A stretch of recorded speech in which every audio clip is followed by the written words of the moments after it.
राधा स्वामी जी। बाणी बाणी संत कबीर साहिब जी। आज की सत्संग वीडियो का विषय है बिना दर्शन किए कुछ भी क्यों नहीं होता। अब मैं ये किन दर्शनों की बात कर रहा हूँ और ये दर्शन कौन से हैं, कैसे किए जाते हैं, ये दर्शन क्या है, इसके बारे में हम विस्तार पूर्वक चर्चा इस पूरी वीडियो में करेंगे। तो चलिए आज की सत्संग वीडियो आरंभ करते हैं। बाणी है, बिन देखे बिन अरस परस बिन नाम लिए का कोई। यह शब्द बड़ा प्यारा है। बिन देखे यानी जब तक देखोगे ना हरि को कैसे उसका प्रताप अनुभव होगा। आंखें भरें उससे, हृदय भरे उससे, स्पर्श हो उसका। बिन देखे बिना दर्शन के कुछ भी ना होगा। विश्वास किए मत बैठे रहना, क्योंकि विश्वास एक धोखा है। संत कबीर कहते हैं, पंडित बात बदनते झूठा, अनुभव करना तुम। मैं उन दर्शनों की बात नहीं कर रहा हूँ जो तुम जा आते हो और कर आते हो किसी अपने प्यारे गुरु के। हाँ, उनसे भी बहुत ज़्यादा फ़ायदा होता है, क्योंकि जब भी तुम अपने प्यारे संत सद्गुरु के दर्शनों के लिए जाते हो तो उस देखने में कोई ज़्यादा फल नहीं मिलता। असली फल क्या मिलता है, इसको ज़रा तुम सब समझना। देखिए, गुरु अपने पास जब भी अपने शिष्यों को बुलाता है तो वह ना तो उन्हें कोई प्रवचन सुनाने के लिए बुलाता है, ना तो उन्हें कुछ समझाने के लिए बुलाता है। वो ये भी नहीं चाहता कि आप उसको सुने। वो बस यह चाहता है कि आप उसके पास बैठें और उस आनंद का अनुभव कर सकें जो वो 24 घंटे अनुभव कर रहा होता है। वो चाहता है कि आप लोग जो शिष्य होते हैं अपने गुरु की संगति में बैठकर आपके अंदर भी उस परमात्मा से मिलने का इश्क पैदा हो सके, प्रेम प्यार पैदा हो सके। देखो, हम संगत का बड़ा जल्दी असर लेते हैं।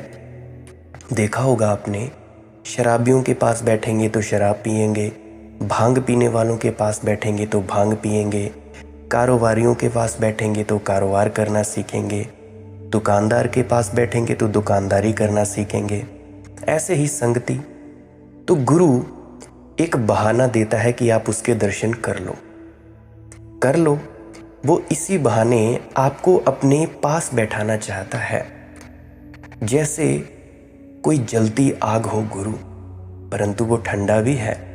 जैसे सूरज बुलाए और तुम्हें कहे कि तुम्हें बेटा ठंड लगी है तो मेरे पास आके बैठो, तो उसी तरह से तुम सब इस दुनिया के दुखों से त्रस्त हो, त्राहिमाम त्राहिमान करते होते हो। तो गुरु भंडारे करता है, भंडारों के रूप में आपको बुलाता है। आप जाते हो उसके पास और उस आनंद को चख लेते हो जो गुरु 24 घंटे चखता है। फिर आपको कुछ देर असर रहता है, कुछ दिनों के लिए असर रहता है, 10 दिन, 20 दिन, 30 दिन, 40 दिन। फिर से असर धीरे धीरे कम होने लगता है और फिर से आपका दिल करने लगता है कि भाई हम फिर सद्गुरु के पास जाएं। क्योंकि देखो, मन की एक आदत है, जिससे इसको रस मिलता है वहाँ यह मन बार बार जाता है। कई लोग पूछ लेते हैं कि भाई क्या रखा है डेरे में, क्या रखा है सत्संग सेंटर में, तुम बार बार वहाँ क्यों जाते हो डेरे में। तो वो सवाल का जवाब नहीं दे पाते, तो उनके सवाल का जवाब मैं ही दिए देता हूँ। देखो, जो भी शख्स डेरे में जाता है, देखो डेरा कोई ऐसी जगह नहीं है कि भाई डेरे में ही सब कुछ मिलेगा, परंतु डेरे की जो लौ है, जो रोशनी है गुरु, जो वो जिंदा सद्गुरु बैठा है वहाँ पे, वो सबसे ज़्यादा इम्पोर्टेंट है, सबसे ज़्यादा महत्वपूर्ण है। एक गुरु के बिना कोई भी डेरा सच्चा डेरा नहीं है। वो सिर्फ ईंटों पत्थरों के बने हुए मकान है, मंदिर मस्जिद की तरह है, जैसे बाकी मंदिर मस्जिद हैं। ऐसा समझो, अगर चूल्हे में आग जली हो तो तुम उसे ऊपर खाना बना सकते हो, रोटी बना सकते हो, सब्ज़ी बना सकते हो। अब कईयों को पता नहीं होगा चूल्हा क्या होता है, तो मैं ये कहता हूँ, अगर तुम गैस पर ऐसे ही तवा रख दोगे रोटी बनाने के लिए, तो क्या वो रोटी बनेगी बिना आग के? नहीं बनेगी। तो उसी तरह से जब कोई गुरु किसी जगह बैठा होता है तो उसके बैठे बैठे हम परमात्मा के आनंद का मज़ा ले सकते हैं, कुछ बूंदों को हम चख सकते हैं। अब देखो, कोई भी नशा धीरे धीरे लगता है। पहले थोड़ा सा खिलाते हैं, फ्री में खिलाते हैं। मान लो किसी ने भांग पिलवानी हो, पहले थोड़ी सी पिलाई, फिर थोड़ी और पिलाई, और फिर व्यक्ति खुद कहने लगता है कि भाई मुझे पीनी है। ठीक उसी तरह गुरु अपने दर्शनों के लिए बुलाता है कि भाई मुझसे मिलो। ये बुलावा परमात्मा की तरफ से ही होता है कि भाई तुम फलाने व्यक्ति के पास चले जाओ, वो परमात्मा हो चुका है, वो अपने निज स्वरूप को जान चुका है, तुम उसके पास बैठो और उस परमात्मा के आनंद की थोड़ी सी भी कुछ बूंदें हैं वो चख सको। जैसे ही तुम चखते हो तुम्हें मज़ा आता है और तुम बार बार उसी व्यक्ति के पास जाते हो जिस व्यक्ति ने तुम्हें उस आनंद का मज़ा चखाया होता है। देखो, गुरु सिर्फ एक शरीर है। जो बाहर का गुरु है, शारीरिक गुरु है, वो सिर्फ एक शरीर है, मिट्टी का ढेला है, कल को ढह ढेरी हो जाएगा। आपने उसके शरीर से नहीं बंधना है, आपने उसके अंतस में पहुंचना है। जिस अंतस तक वो गुरु पहुंच चुका है, परमात्मा को अनुभव कर चुका है, उसी अंतस तक आपने अपने गुरु के माध्यम से पहुंचना होता है। मेरे ख्याल से आप बाहरी दर्शनों के महत्व को समझ पाए होंगे। अब मैं आपको दूसरे दर्शनों के बारे में विस्तार पूर्वक चर्चा करके कुछ समझाने की चेष्टा करता हूँ। देखो, संत कबीर की वाणी है, बिन देखे बिन अरस परस बिन नाम लिए का कोई। देखो, बिना दर्शन के कुछ भी नहीं होता और ना होगा। विश्वास किए मत बैठे रहना, विश्वास एक धोखा है। तुम सब अनुभव करना, विश्वास किए मत बैठे रहना। विश्वास करके गंवाया बहुत पछताओगे। अब मैं अगर आपसे एक सवाल पूछूं, अगर मैं ये पूछूं, आप सभी के हाथ में मोबाइल होगा, कुछ लोग टीवी के माध्यम से भी मेरा ये सत्संग वीडियो श्रवण कर रहे होंगे।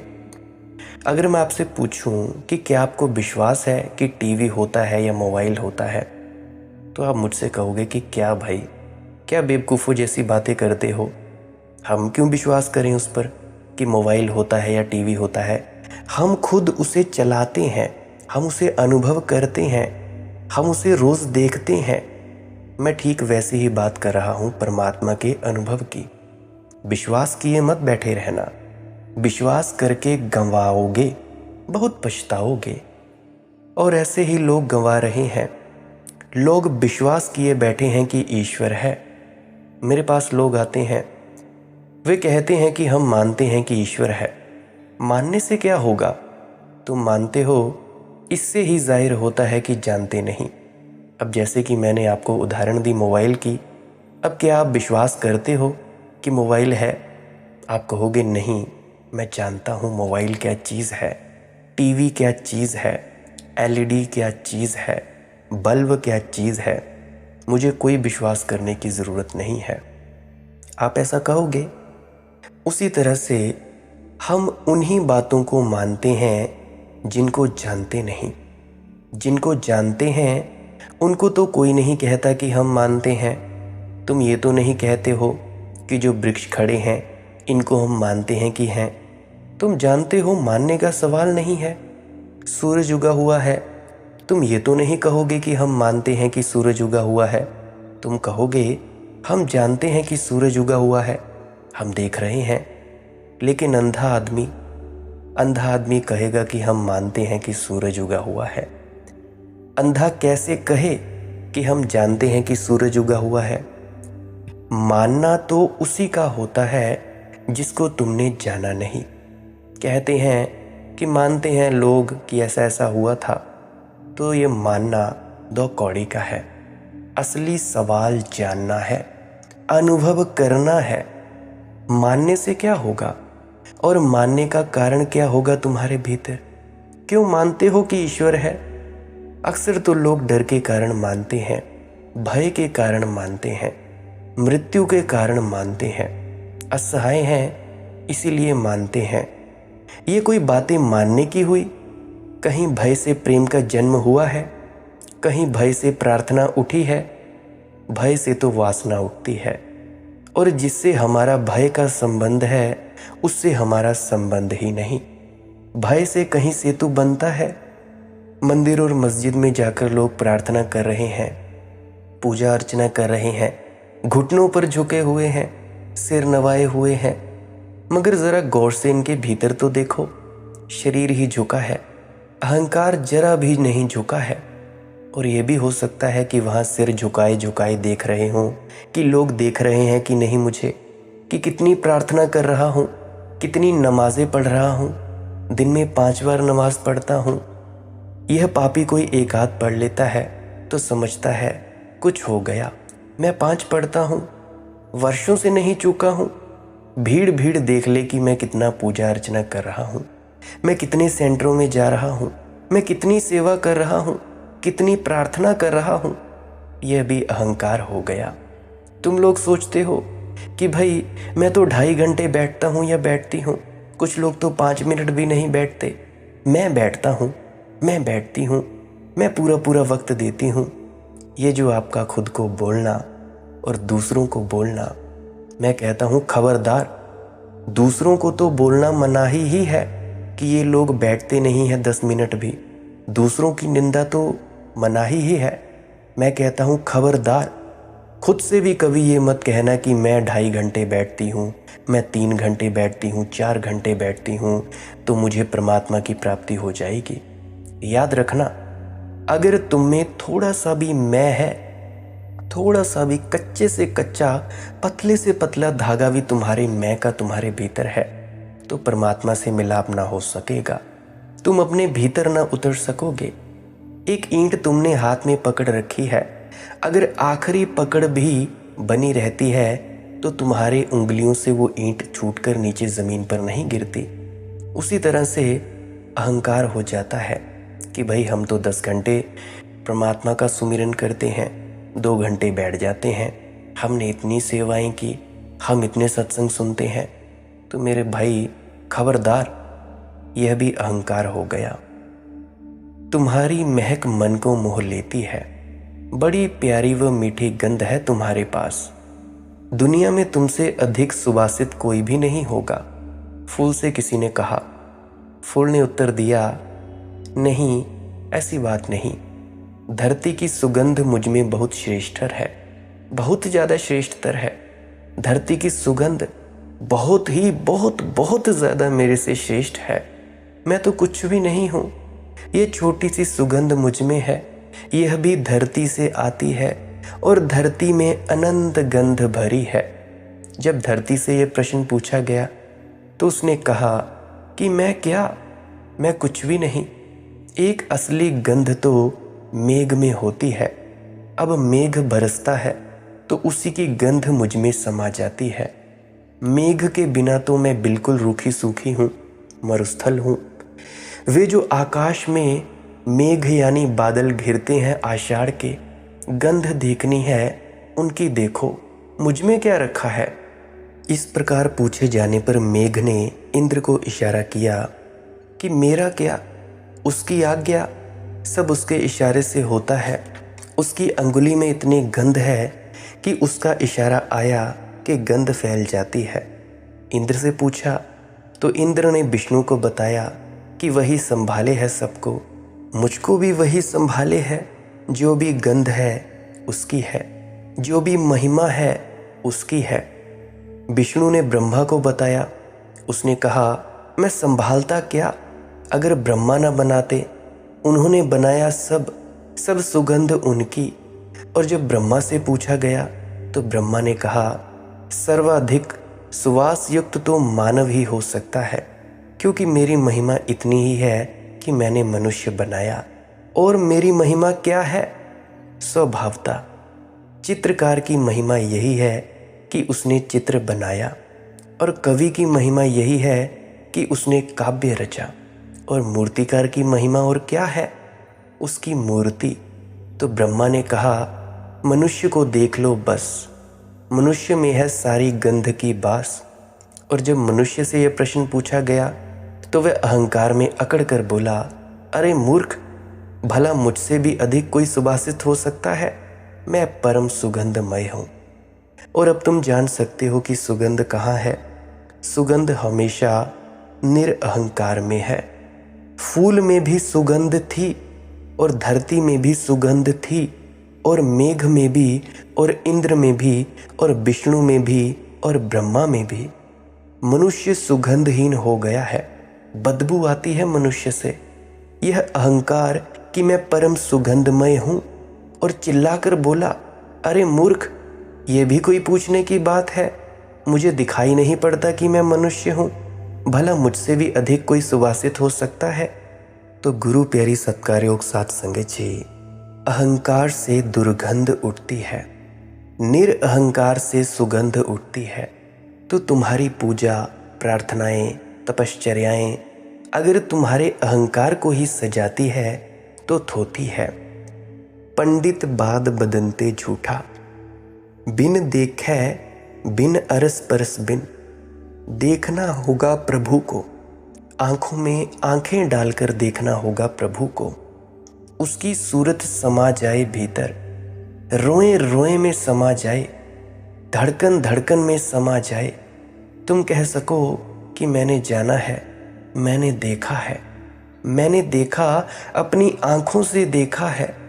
बिन अरस परस बिन। अरस परस हो, स्पर्श हो, अनुभव हो, उसके संग नाचो, उसके साथ रास हो, उसके साथ गीत गुनगुनाओ, उसके साथ बैठो तो जाना, और जाना तो कुछ होगा।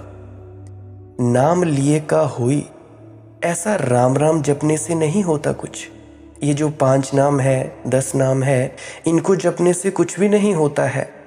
राम कहया दुनिया गति पावे, खांड कहया मुख मीठा, पंडित बाद बदनते झूठा। व्यर्थ की बकवासें हैं।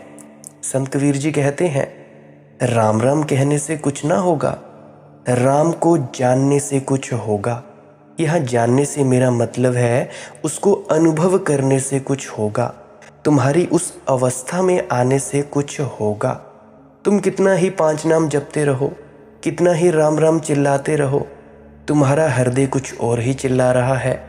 तुम अगर धन के प्रेमी हो तो ऊपर तुम राम राम कर रहे हो, 5 नाम जप रहे हो, और भीतर धन की गुहार चल रही है, धन से अरस परस हो रहा है। ये राम की तो फिजूल बकवास लगा रखी है, कहते हैं संत कबीर। शायद इसी आशा में कि राम राम कहते रहो तो ज़्यादा धन मिल जाए। 5 नाम का सिमरन कर दो, 2 घंटे नहीं तो 2.5 घंटे कर लो तो ज़्यादा धन मिल जाए, दुकान अच्छी चल जाए। राम की प्रार्थना भी धन के लिए? तुम्हें शर्म नहीं आती? तुम सत्संग सेंटरों में भी जाते हो सत्संग सुनने, धन के लिए? राम की प्रार्थना भी यश के लिए? जिस दिन तुम राम की प्रार्थना राम के लिए ही करोगे, उस दिन सार्थक होगी तुम्हारी प्रार्थना। एक आदमी मरकर स्वर्ग के लोहे के फाटक के पास पहुंचा। उसने दरवाज़ा खटखटाया। दरवाजे पर एक देवदूत प्रकट हुआ। देवदूत ने उस आदमी से नाम पूछा। उस आदमी ने कहा, लाला झंडूराम। देवदूत ने कहा, हमें तुम्हारे यहाँ आगमन की कोई सूचना नहीं मिली, कहीं कुछ भूल चूक हो गई? फिर भी उसने कहा कि जब धरती पर थे तो तुम काम क्या किया करते थे? अपने बाबत ब्यौरा दो ताकि मैं रजिस्टर में जाकर देखूं कि मामला क्या है, भूल चूक कहाँ हो गई है। झंडूराम ने कहा, कवाड़ी था साहब, कवाड़ी, पुराना लोहा खरीदा और बेचा करता था। तुम यहीं ठहरो। देवदूत बोला, मैं भीतर से तुम्हारा खातर देखकर अभी आता हूँ। परंतु जब यमदूत वो देवदूत थोड़ी देर बाद वापस आया, बड़ी आश्चर्य की घटना घटी।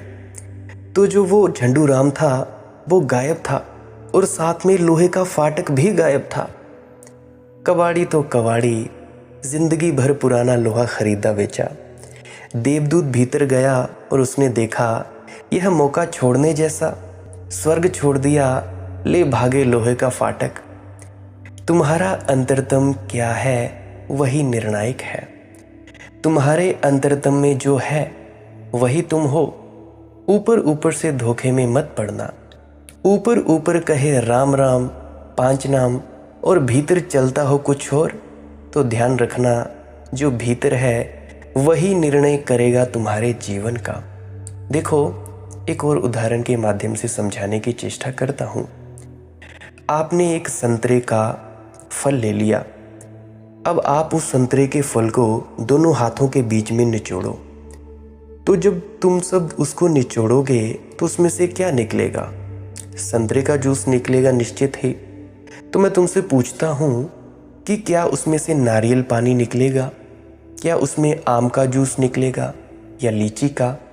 तो तुम सब कहोगे कि नहीं, अगर हम सब ने संतरा निचोड़ा है तो संतरे का जूस ही निकलेगा। ठीक उसी तरह से जैसे संतरे के बीच जो था वही निकला, उसी तरह से जैसे तुम होते हो। अभी मान लो तुम्हें किसी ने गाली दे दी, किसी ने धक्का दे दिया, या बस में ऐसे ही लग गया धक्का, या भीड़ भाड़ में लग गया धक्का। मैं कुछ लोगों को तो ब्यास में भी देखता हूँ, डेरे में देखता हूँ, धक्का लग जाए तो वही कैसे आग बबूले हो पड़ते हैं। तो देखो, ऐसा नहीं है कि तुम किसी के धक्का लगने से गुस्सा हुए। वो ऐसा था कि तुम्हारे अंदर गुस्सा ही भरा हुआ था, तब वो बाहर निकला। अब तुम बुद्ध को ऊपर थूक दो, किसी संत को गालियां निकाल दो, तो संत के अंदर से क्या निकलेगा? क्षमा। कोई बात नहीं, बुद्ध के मुंह पर लोग थूक जाते हैं। बुद्ध अपने परने से अपने जो साथ में वस्त्र होता है उससे पोंछ लेते हैं मुंह को और कहते हैं, भंते क्या तुम्हें और कुछ कहना है? देखो, जिस व्यक्ति के अंदर जो होता है वही उसके भीतर से निकलता है। जिस व्यक्ति के अंदर कचरा है वही उसके भीतर से निकलेगा। जिस व्यक्ति के अंदर प्रेम भरा है, करुणा भरी है, सच में ही विनम्रता भरी है, आजीजी भाव, नीचा अपने आप को झुका देने का भाव छिपा है, उस व्यक्ति में से केवल वही सब निकलेगा। अगर तुम्हारे अंदर अहंकार है, गुस्सा है, लोभ है, लालच है, तो किसी ने टकराया, ऐसा नहीं है कि किसी की वजह से निकला, तुम्हारे अंदर था तो निकला। जैसे संतरे के बीच में संतरे का जूस था तो उसमें से निकला। मेरे ख्याल से आप ये चीज़ भी समझ पाए होंगे कि जो भीतर है वही निर्णय करेगा तुम्हारे जीवन का। बिन देखे बिन अरस परस बिन नाम लिए का कोई, धन के कहे धानिक जो हो तो निर्धन रहत न कोई। अगर धन कहने से धनिक हो जाते तो सभी धनिक हो गए होते। धन ही धन तो लोग कह रहे हैं, लेकिन धन कमाना पड़ता है तब कोई धनिक होता है। राम नाम भी कमाना पड़ता है तब कोई राम का होता है। सांची प्रीति विषय माया सू, हरि भगवत सू हांसी, कहे कबीर प्रेम नहीं उपज्यो, बांध्यो जमपुर जासी। सांची प्रीति विषय मासा सू। और ये तथाकथित जो पंडित हैं, जो राम राम की बकवास लगाए रखे हैं और बड़ा वाद विवाद और तर्क फैलाए रखते हैं और प्रमाणित करते हैं कि ईश्वर है या नहीं, ऐसा है वैसा है, उसका रूप, उसका रंग, उसका ढंग सब ब्यौरे से समझाते हैं। इनको अगर गौर से देखो, सांची प्रीति विषय माया सू, इनकी सच्ची लगन तो विषय और माया में है।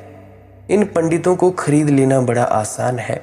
ये पंडित तुम जो चाहो वही कहने लगेंगे। इनकी आकांक्षा पूरी कर दो बस।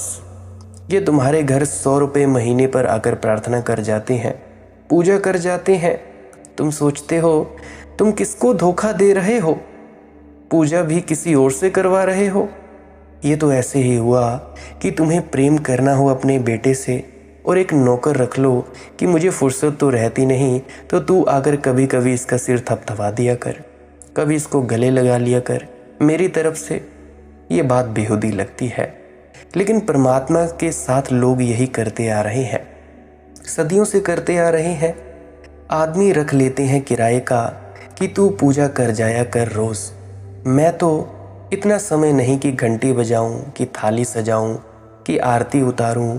तू उतार दिया कर, ये काम तू कर दिया कर, फल में ले लूँगा, तू अपना रुपया ले लेना।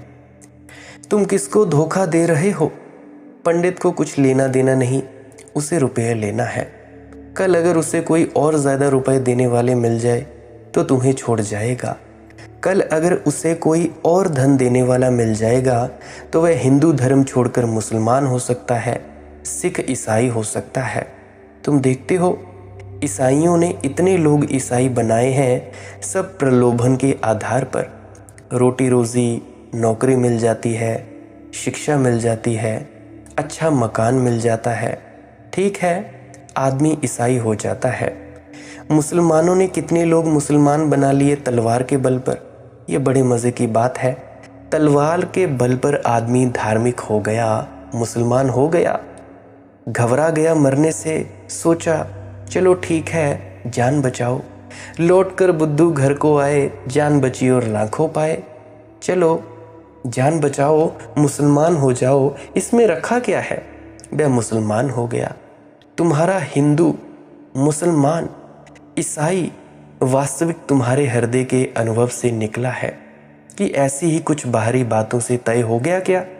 और ना तुम तलवार से झुके हो, ना तुम रोटी रोज़ी से झुके हो, फिर भी तुम्हारा हिंदू मुसलमान होना कितने मूल्य का है। हिंदू घर में पैदा हो गए तो हिंदू, क्योंकि माँ बाप ने दिमाग में हिंदू धर्म घुसा दिया। न उनके पास हिंदू धर्म था, न उनके माँ बाप के पास था। उधार उनका था, उधार तुम्हें बना दिया। ये सब थोथा है। इसीलिए संत कबीर कहते हैं, पंडित बाद बदनते झूठा, सांची प्रीति विषय माया सु। पंडित से कहते हैं, तेरी प्रीति हमें राम में नहीं लगती, तेरी प्रीति तो हमें लगती है धन, पद, प्रतिष्ठा, इसमें। ये कथावाचकों को देखते हो तुम YouTube पर, बहुत से कथावाचक हैं, लाखों लाखों की फीस लेते हैं भाई कथा करने के। 25-25 लाख, 10-10 लाख, 15-15 लाख। एक आम व्यक्ति 10 लाख अपनी पूरी जिंदगी में भी नहीं कमा पाता है अच्छे से, और उसे भोग भी नहीं पाता है। ये व्यक्ति केवल 7 दिनों के लिए 25-25, 30-30 लाख ले जाते हैं। भाई तुम ज़रा सोचो, ज़रा शर्म करो। और ये कथावाचक तुम्हारे दिमाग में क्या भर देते हैं कि अजी फलाने राक्षस के मल से प्याज उपजा, फलाने कुत्ते की हड्डी से लहसुन उपजा। भला भगवान क्या बेवकूफ़ था?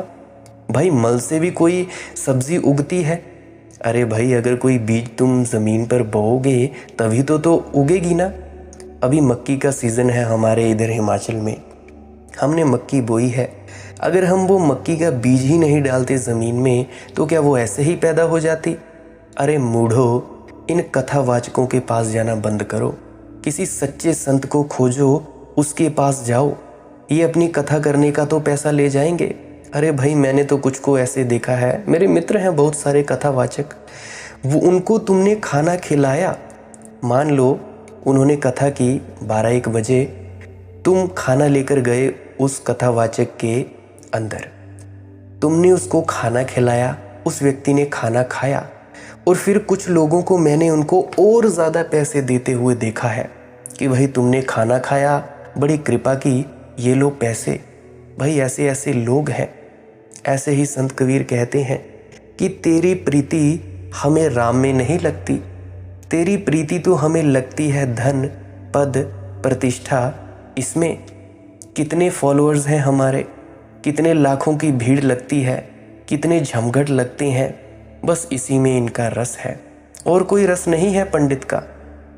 यहाँ तक कि मैंने हाई कोर्ट तक में मुकदमे चलते देखे हैं वर्षों से कि शंकराचार्य की एक गद्दी पर 2 आदमियों का दावा है कि असली शंकराचार्य कौन। आज तो बहुत सारे बन बैठे हैं।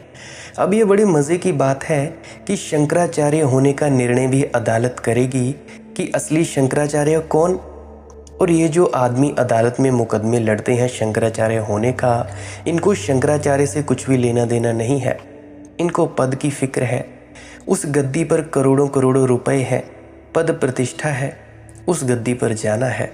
ये राजनीतिज्ञ है। इनका धर्म से क्या लेना देना। सच्चा संत तो 2 जोड़ी कपड़े में पूरा जीवन व्यतीत कर देता है। 2 जोड़ी कपड़े में पूरा जीवन व्यतीत किया जा सकता है और सादी रोटी में, परंतु कुछ लोगों को मुकदमे लड़ने हैं। किस लालच में कि भाई हमें करोड़ों रुपए मिलेंगे, पद प्रतिष्ठा मिलेगी। अगर कोई और ज़्यादा बड़ी गद्दी देने को मिल जाए कुछ लोगों को, कोई कहे कि आओ चलो तुम लोग राष्ट्रपति हो जाओ या तुम लोग प्रधानमंत्री हो जाओ, कहाँ तुम ये छोटी मोटी बात में पड़े हो, इसमें रखा क्या है। शंकराचार्य की गद्दी का मूल्य कितना है। आ जाओ और तुम पीएम मोदी हो जाओ, तुम सीएम हो जाओ, तो भाई पीएम की तो बड़ी महिमा है। मैं देखता हूँ आधी से ज़्यादा पृथ्वी तो ईसाई है, अरबों खरबों का फैलाव है इस दुनिया में। मैंने सुना है एक पादरी रोज प्रवचन देता था तो गांव का सबसे बूढ़ा आदमी सामने ही बैठता था। बड़ा प्रतिष्ठित धनी आदमी था और न केवल सामने बैठता था, उम्र भी कोई 80-82 साल की हो गई, थका मांदा जिंदगी भर का, मगर वह दानी भी था। चर्च को उसने दान भी दिया था और सबसे बड़ा प्रतिष्ठित नागरिक भी था। मेयर भी रह चुका था और कई बातें थी। तो वह सामने ही बैठता और पुरोहित को बहुत अखरता, क्योंकि वह 2-3 मिनट में ही सो जाता, सिर हिलाने लगता। ना केवल इतना कि घुर्राता भी, सामने ही घुर्राता बैठकर। तो वह पुरोहित बड़ा परेशान होता, उसको बड़ी बाधा पड़ती। उस बूढ़े के साथ उसका छोटा नाती भी आता था, 60 साल का लड़का। उसने तरकीब निकाली। पुरोहित ने उसके नाती को एक दिन अलग से बुलाया और कहा कि देख, तू अपने दादा को जगा दिया कर, मैं तुझे 4 आने दिया करूँगा। जब भी वे सोएं जगा दिया, ज़रा सा धक्का मार दिया। तो 4 आने के लोभ में उसने कहा, अच्छा ठीक है जी, कर देंगे। तो जैसे ही बूढ़ा सोता वह लड़का उसको जगा देता। ऐसे 3 सप्ताह तक तो बिल्कुल ठीक चला रहा। वह पुरोहित बड़ा प्रसन्न था। लेकिन चौथे सप्ताह देखा कि बूढ़ा सो रहा है, घुर्रा रहा है, लड़का बैठा है और जगा नहीं रहा। उसे बड़ी हैरानी हुई। उसने 1-2 दफ़े इशारा भी किया, लड़का इधर उधर देखे। उसने उसको इशारा किया कि भाई करो, तुम इसे उठाओ। उस लड़के ने इशारा कर दिया कि नहीं।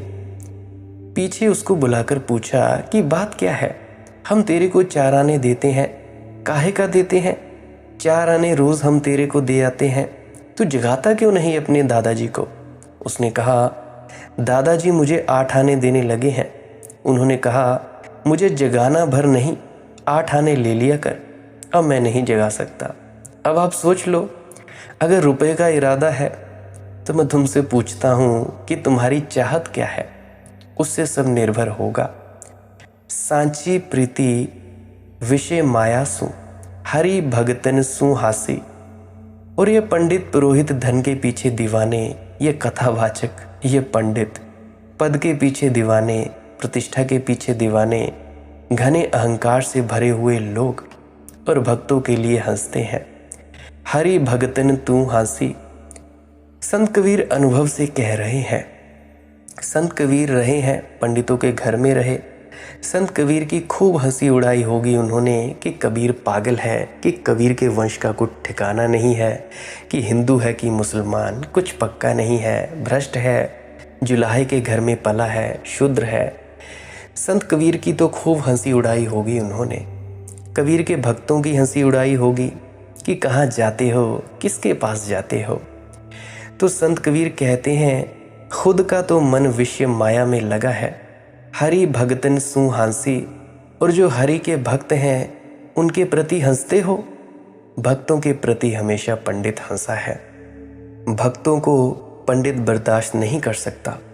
मैं पंडित केवल उनको नहीं कह रहा हूँ जो मंदिरों में जाते हैं, मैं पंडित शब्द का उनके लिए भी उपयोग कर रहा हूँ जो डेरों में जाते हैं, जो सत्संग सेंटरों में जाते हैं और किताबें पढ़ पढ़ कर अपने दिमाग में उन किताबों को वसा लेते हैं बहस के लिए, अपने आप को ऊपर दिखाने के लिए। तो मैं कहता हूँ कि भक्त को पंडित बर्दाश्त नहीं कर सकता। आखिर क्यों नहीं कर सकता, इसके बारे में हम कल की वीडियो में चर्चा करेंगे, क्योंकि वक्त बहुत हो गया है, 30 मिनट से ज़्यादा हो गया है। आप जी कहते हो कि वही 10 से 30 मिनट की वीडियो बनाया करो, हमें ज़्यादा वक्त नहीं होता, तो मुझे क्षमा करें, आज की वीडियो यहीं रोकनी होगी।